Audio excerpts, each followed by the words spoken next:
नौगंज जिले के हनुमना में एक युवक की संदिग्ध मौत को लेकर गुरुवार को भारी बवाल हुआ। मृतक के परिजनों और ग्रामीणों ने नेशनल हाईवे पर शव रखकर लगभग 2 घंटे तक चक्का जाम किया। मामला हनुमना के आरटीओ चेकपोस्ट के पास का है। मंगलवार देर शाम प्रदीप शुक्ला की मौत हुई थी, जिसे पुलिस ने ट्रैक्टर ट्रॉली से टकराने का हादसा बताया। लेकिन आक्रोशित परिजन पुलिस की थ्योरी को खारिज करते हुए इसे हत्या बता रहे हैं। गुरुवार को न्याय की मांग पर उन्होंने शव रखकर प्रदर्शन किया।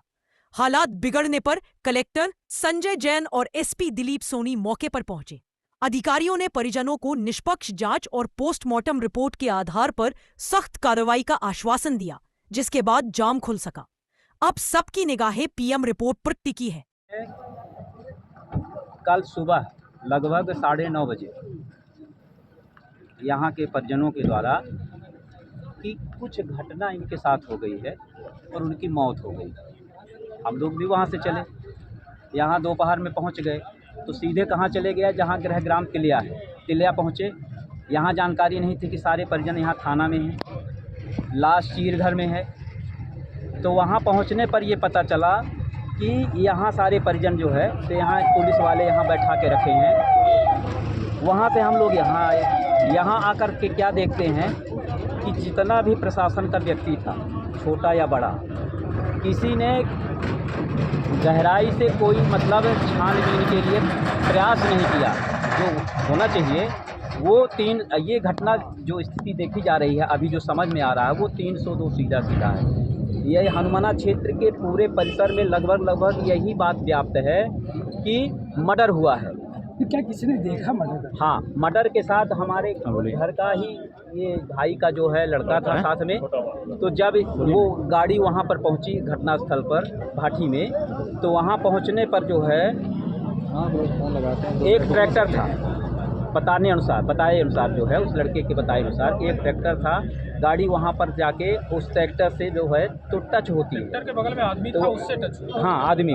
तो वहाँ पर जो आदमी लोग थे वो हल्ला किए कि मारो मारो मारो। छंगा को मार दिया, छंगा को। कितने लोग रहे होंगे? लगभग 5 से 6 लोग बताए जा रहे हैं कि 5 से 6 लोग, अब वो भी आदिवासी थे वहाँ। 5 से 6 लोग वहाँ पर घटनास्थल पर थे। क्या पहले से कोई पुराना विवाद था? कोई विवाद नहीं था, कोई विवाद नहीं था। प्रशासन उनका रहा होगा। अब आप नहीं, कोई विवाद नहीं था। आपकी मांग क्या है? मांग हमारी ये है, नहीं, मांग ये है, सबसे सीधी बात है कि ये मानवता का खून हुआ है और सरासर जो है तो राह चलते हुआ है। हर कोई व्यक्ति, हमारे अलावा आप भी और अगला भी, हर कोई वहाँ से गुजरता है। तो क्या ये होना चाहिए?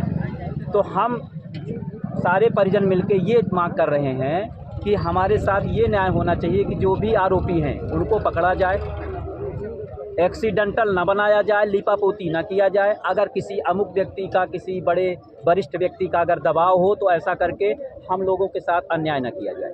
कल आपने भी हनुमाना थाने का घेराव किया था, आपको आश्वासन दिया था पीएम रिपोर्ट आएगी? वो घेराव नहीं था, वो केवल एक सामान्य बात थी कि भाई हमारा व्यक्ति कहाँ है। जब किसी को जानकारी होगी, जब भी देर सवेर जानकारी होगी तो आदमी अपने व्यक्ति को ढूंढेगा कि हमारा व्यक्ति कहाँ है। तो व्यक्ति को पता चलता है कि वो बंद है, किसी को मिलने नहीं दिया गया, बिना सूचना दिए किसी को नहीं। वो चीर घर में है, वो 24 घंटे से ऊपर वो व्यक्ति चीर घर में है, वो लावारिस लाश नहीं है, परिजन को देखने को नहीं मिल रहा है। तो ये क्या है? ये कौन सी खाना पूर्ति है भाई? आखिर प्रशासन क्या चाह रहा है? हम लोग चुप रहें, बर्दाश्त कर लें? दिया कलेक्टर ने तो ये कहा, वरिष्ठ अधिकारी महोदय जो भी थे, एसपी साहब थे, कलेक्टर साहब थे, उन्होंने ये कहा कि आपके साथ पूरा न्याय होगा, आप चिंता ना करिए, आप जो है तो दाह संस्कार करवाइए, पूरा न्याय होगा, जो भी उचित होगा, आरोपी पकड़े जाएंगे, उनका मुकदमा पंजीबद्ध किया जाएगा। पर अब यही बात है कि विश्वास के दायरे में मानवता रो रही है। क्या न्याय मिलेगा?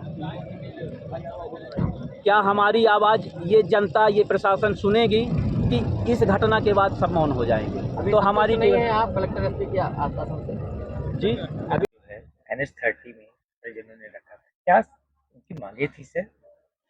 ये 9 तारीख की ये घटना है रात की। वो पुलिस को सूचना मिली थी कि एक एक्सीडेंट की घटना हुई है। उस पर पुलिस की 112 जो मोबाइल है वो पहुंची थी वहां पर। उसके बाद वहाँ पर स्पॉट पे एक व्यक्ति को मृत अवस्था में पाया गया था। उनका नाम प्रदीप शुक्ला जी है और इनको लेकर के फिर हॉस्पिटल में उनको मॉर्चरी में उनकी बॉडी रखवाई गई थी। अगले दिन सुबह उनके परिजनों को सूचित किया गया पुलिस द्वारा।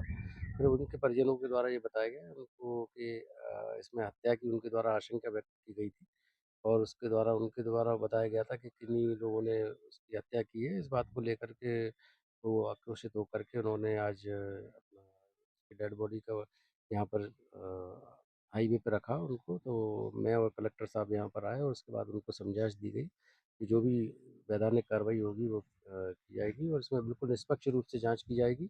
इसमें जो पीएम कराया गया वो डॉक्टर्स की टीम के द्वारा कराया गया, उसमें वीडियोग्राफी भी हम लोगों ने करवाई है। तो ये किसी भी तरह की इसमें ऐसी बात नहीं है जिसमें किसी को कोई आपत्ति हो और पूरी निष्पक्षता के साथ हमने उसकी जाँच करवाई है और करेंगे आगे और जो भी अगर कोई दोषी है तो उसके खिलाफ कड़ी कार्रवाई की जाएगी। प्रथम दृष्टया जो मेडिकल रिपोर्ट आई है तो कुछ ऐसा